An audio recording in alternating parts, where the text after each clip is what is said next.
Šalom všetkým. Viceprezident Vance hovorí, že cieľom USA v súvislosti s Iránom je momentálne kontrolovať Hormuzský prieliv, znížiť ceny pohonných hmôt v USA a zabrániť tomu, aby mal Irán jadrové zbrane. Tento týždeň sa objavili 3 ďalšie témy. Aj o nich sa zmienime. Trump sa pri návrate z Turecka presadil do iného lietadla a na americkej lietadlovej lodi USS Abraham Lincoln v oblasti Perzského zálivu sa údajne objavili problémy s duševným zdravím. Ďalšou témou je, že americké sily sa pripravujú na odchod z Iraku 30. septembra. Mesiánsky svetový prehľad sa začína práve teraz.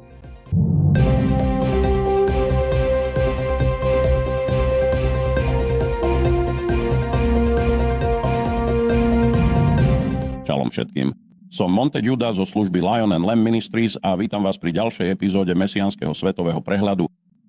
Dnes je piatok 14. augusta 2026. Súčasný stav vojny medzi USA a Iránom možno v najlepšom prípade opísať ako patovú situáciu. USA zaviedli blokádu Hormuzského prielivu a tvrdia, že ho majú pod kontrolou. Dokonca odstránili niektoré míny, ktoré Irán umiestnil do prielivu. Irán však tvrdí, že prieliv je uzavretý. Faktom je, že prielivom prechádza len veľmi málo lodí. Niektoré však preplávajú s podporou na USA. Rokovania s Iránom však v podstate úplne uviazli. Nedosahuje sa v nich nejaký pokrok. Trump v podstate od rokovaní odstúpil.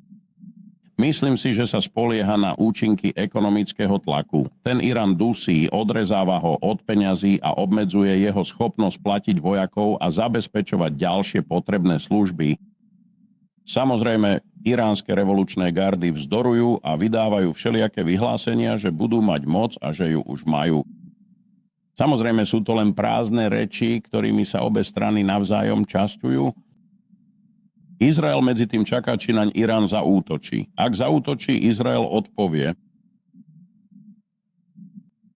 USA v tejto chvíli nevyzývajú Izrael, aby sa zúčastnil na vojenskej operácii. Izrael tiež spolupracuje s Libanonom na odzbrojení Hizbaláhu a zároveň nesúhlasí s plánom Rady mieru na odzbrojenie Hamasu v Gáze. Namiesto toho Izrael jasne oznámil, že bude pokračovať vo svojej vojenskej kampani. Chcú zlikvidovať každého teroristu, ktorý 7. októbra prekročil hranicu a podieľal sa na zabití 200 nevinných Izraelčanov. Minulý týždeň Izrael úspešne zabil veliteľa Hamasu v Gáze, ktorý bol zodpovedný za zadržiavanie niekoľkých rukojemníkov unesených 7. októbra. Viceprezident Vance je teraz akýmsi hlavným hovorcom k tomu, čo sa deje v súvislosti s Iránom. Minulý týždeň vyhlásil, že cieľom USA je momentálne udržať ceny ropy pod kontrolou až do volieb v polovici funkčného obdobia.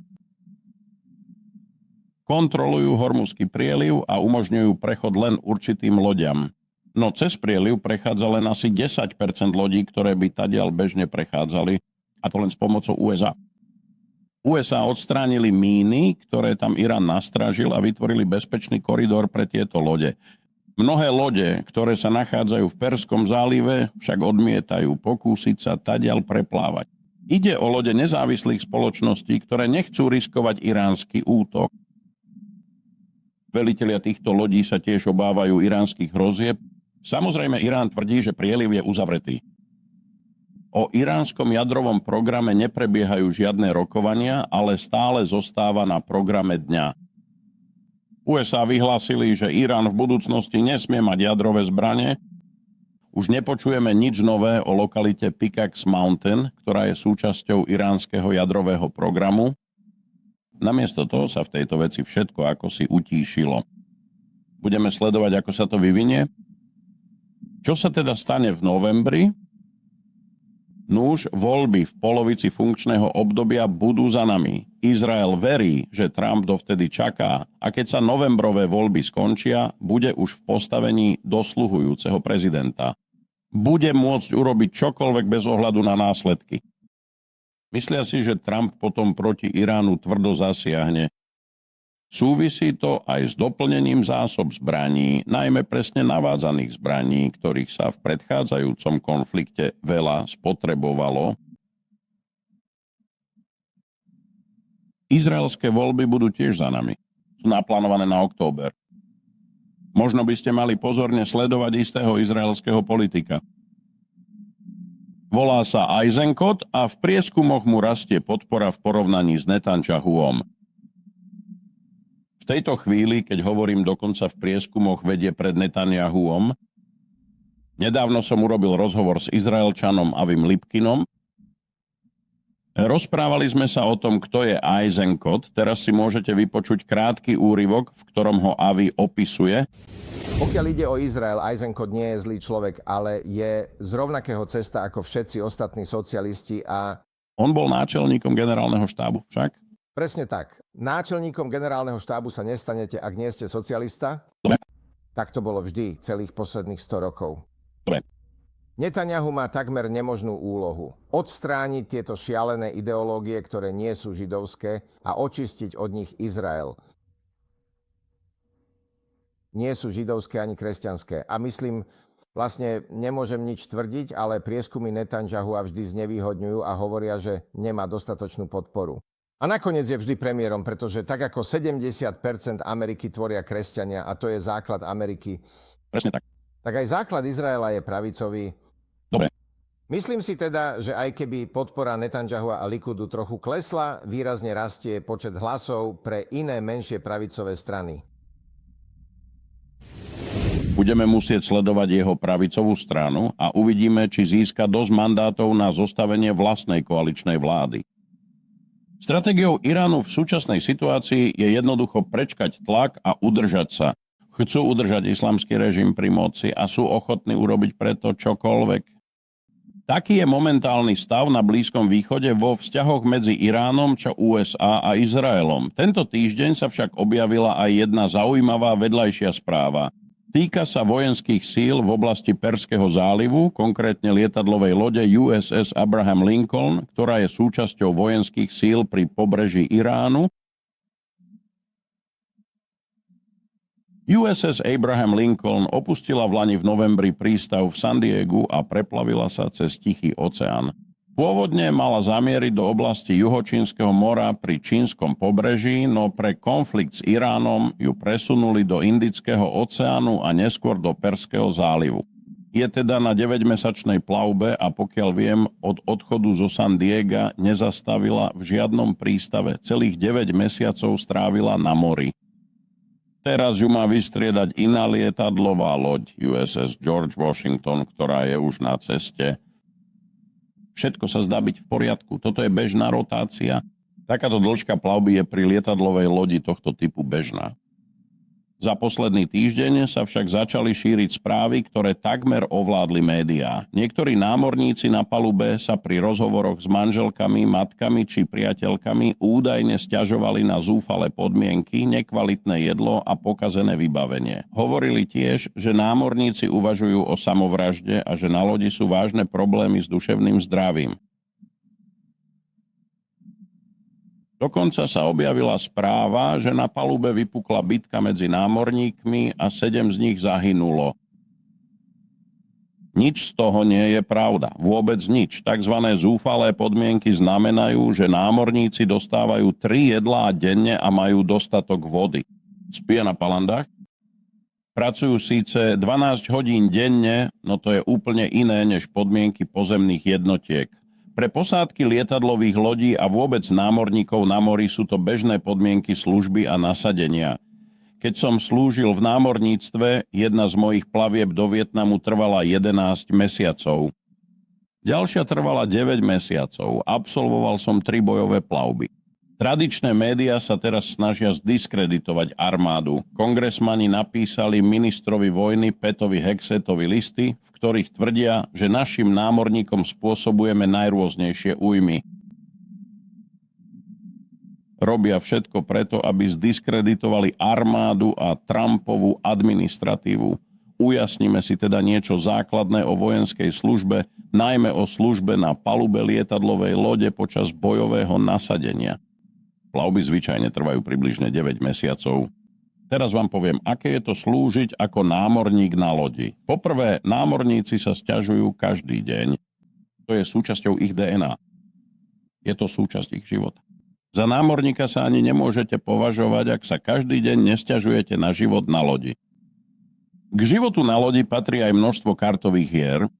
Keď som bol počas tých dlhých plavieb v námorníctve, stal som sa expertom na dvojbalíčkový pinochle Hearts a Spades. Naučil som sa hrať množstvo kartových hier, čítal som veľa kníh, sledoval filmy, vždy ma zaujímalo, čo sa deje a najmä som sedával s ostatnými námorníkmi a sťažoval sa. Keď som tam slúžil, dostávali sme poštu s oneskorením asi 14 dní. Napísali ste list a 14 dní trvalo, kým sa dostal domov. Potom napísali oni a ďalších 14 dní trvalo, kým sa list dostal späť k vám. Dnes už je život na lodi iný. Majú e-mail, textové správy a ďalšie možnosti, takže môžu byť v kontakte s domovom. Niektorí tamojší námorníci sa zrejme rozhodli preniesť svoje typické námornícke sťažnosti aj na ľudí doma. Tí sa znepokojili a začali kvôli tomu volať kadekomu. Tu je niekoľko faktov o lietadlovej lodi Abraham Lincoln a o tom, čo sa počas jej nasadenia stalo. Poprvé, žiadni námorníci nezomreli. Mimochodom, pri takto dlhej plavbe je to takmer zázrak. Na každej mojej plavbe niekto z námorníkov zomrel pri nehode alebo inak. Aj tu jeden muž spadol cez palubu, bol zachránený. Nikto nespáchal samovraždu. A mimochodom, počas tejto plavby bol rekordný počet obnovených služobných záväzkov. Zo všetkých oprávnených námorníkov si počas tejto plavby obnovilo služobný záväzok 84%. Chceli zostať v námorníctve a zároveň získať bonus za obnovenie záväzku priamo v bojovej zóne, pretože vtedy je oslobodený od dane. $1000 tak dostali bez toho, aby z nich platili dane, čo je veľká motivácia. A ja som to počas svojich plavieb využil. Nenavštívili žiadne iné prístavy. Nezastavili ani v prístavoch určených na oddych a zotavenie. Pravidelne k ním však prichádzali zásobovacie lode s čerstvými potravinami a všetkým, čo potrebujú, aby mohli zostať dlhodobo v nasadení. A lietadlové lode sú na to navrhnuté. Posádky vedia, že to patrí k službe v námorníctve. Zdráham sa tieto veci prezradiť, pretože príslušníci iných zložiek, napríklad námornej pechoty, si myslia, že námorníci na lietadlových lodiach sú v porovnaní s podmienkami, ktoré musia bežne znášať oni, priam v raji. Teraz prejdeme k ďalšej téme, údajnému nedostatku munície. V zásade žiadny nedostatok munície nie je. Spotrebovali počas konfliktu s Iránom veľa presne navádzaných zbraní. Áno, doplňajú ich zásoby? Áno, najmä zásoby protiraketových striel určených na zostreľovanie iránskych rakiet. Mnohé iránske rakety však už boli zostrelené. Ich chvastavé tvrdenie, že dokážu zásoby doplňať a vyrábať nové rakety rýchlejšie, než ich my zostreľujeme, je nezmysel. Faktom je, že iránske rakety aj celá stratégia, ktorú Irán používal proti Izraelu, USA a ich spojencom, predstavujú neúspešnú vojenskú politiku. Nefungovalo to tak, ako dúfali? Celý príbeh o problémoch s duševným zdravím na lodi Abraham Lincoln a o údajných zúfalých podmienkach je nepravdivý. No tradičné médiá sa toho chytili. Opäť chcú zahanbiť Trumpovú administratívu, armádu aj misiu, ktorú tam plnia. Faktom je, že americká armáda si pri riešení situácie s Iránom počínala vynikajúco, hoci je nasadená veľmi ďaleko od domova. Je to len príbeh niekoľkých námorníkov, ktorí sa svojim blízkym doma sťažovali na službu v námorníctve. Ako som povedal, to je súčasť DNA každého, kto kedy slúžil ako námorník. Takže tomuto príbehu vôbec neprikladajte žiadnu váhu. Celé je to len zbytočný rozruch. Ďalšia vedľajšia téma je tiež plná nezmyslov. Keď Trump odchádzal z Turecka, údajne nastúpil do Air Force One, ale potom ho cez zásobovacie vozidlo nenápadne previezli k inému lietadlu. Tajná služba ho o to požiadala. Spravodajské informácie naznačovali, že lietadlo môže byť ohrozené. Nebolo to isté, ale tajná služba chcela byť opatrná a tak prestúpil do iného lietadla a odletel domov. Média z toho urobili veľkú správu a hovoria, pozrite, Trump opustil vlastných zamestnancov aj reportérov na palube. Nič im nepovedali, nedali im možnosť vystúpiť a odleteli. Všetci sa dostali domov a tak ďalej. A teraz Trumpa ako si obvinujú z toho, že ohrozil iných ľudí. Nuž, priatelia, niečo vám poviem. Ak sa kedykoľvek nachádzate v blízkosti prezidenta, ste v nebezpečnom prostredí. Ubezpečujem vás, že nepriatelia tejto krajiny prezidentovi Trumpovi neustále usilujú o život. Tajná služba, polícia a aj ďalšie ochranné zložky sú preto stále v strehu a chránia ho. A každý, kto sa k nemu priblíži, sa ocitá v rovnakej cieľovej zóne. V blízkosti prezidenta Trumpa je vždy nebezpečne. To je fakt. Ak nastúpite do Air Force One, napriek vysokej úrovni ochrany a všetkým bezpečnostným opatreniam, je to stále nebezpečné miesto. Nerozumiem, prečo z toho tlač robí takú aféru. Vedia o tom odjak živa. Trump jednoducho priznal, že urobil to, čo od neho chcela tajná služba. Rozhodli oni, nie on. Na tom príbehu nič nie je. Tajná služba prezidenta kvôli jeho ochrane bežne rôznymi spôsobmi nenápadne presúva. Je to bezvýznamná správa. Médiá to však opäť využívajú na kritiku prezidenta Trumpa a jeho administratívy. Napokon mám poslednú vedľajšiu správu. USA oznámili, že americké sily koncom septembra odídu z Iraku. Vieme, že prezident Trump chce stiahnuť americké jednotky z Blízkeho východu, chcel by ukončiť tamojšie angažovanie. Chcel by, aby na Blízky východ prišiel mier a toto je ďalší krok správnym smerom. Dúfajme, že sa čoskoro budú môcť vrátiť domov aj ďalšie jednotky a že domov dostaneme aj všetky sily rozmiestnené v okolí Iránu. Izrael oznámil, že riešenie konfliktu medzi osadníkmi a Palestínčanmi v Samárii prevezme polícia. V súčasnosti sa ním zaoberajú izraelské obranné sily IDF. Stiahnu odtiaľ IDF. Odovzdajú to polícii a nasadia tam ďalšie policajné sily. Podľa našich najlepších zistení ide o dlhodobý konflikt sústredený najmä v jednom regióne. Je to vyvýšenie na druhý najvyšší bod v Samárii. Palestínčania sa snažia manévrovať tak, aby toto miesto ovládli, pretože by im poskytlo taktickú výhodu pri ďalších útokoch a obťažovaní osadníkov. Osadníci veľmi dobre vedia, čo Palestínčania chcú, preto si udržiavajú kontrolu nad týmto najvyšším bodom. Práve to je zdrojom konfliktu medzi osadníkmi a Palestínčanmi v Samárii. Polícia tam teda zasiahne. Minulý týždeň sa veľvyslanec Huckabee bohužiaľ dopustil chyby, keď prirovnal osadníkov k teroristom. Teraz už toto vyhlásenie vzal späť.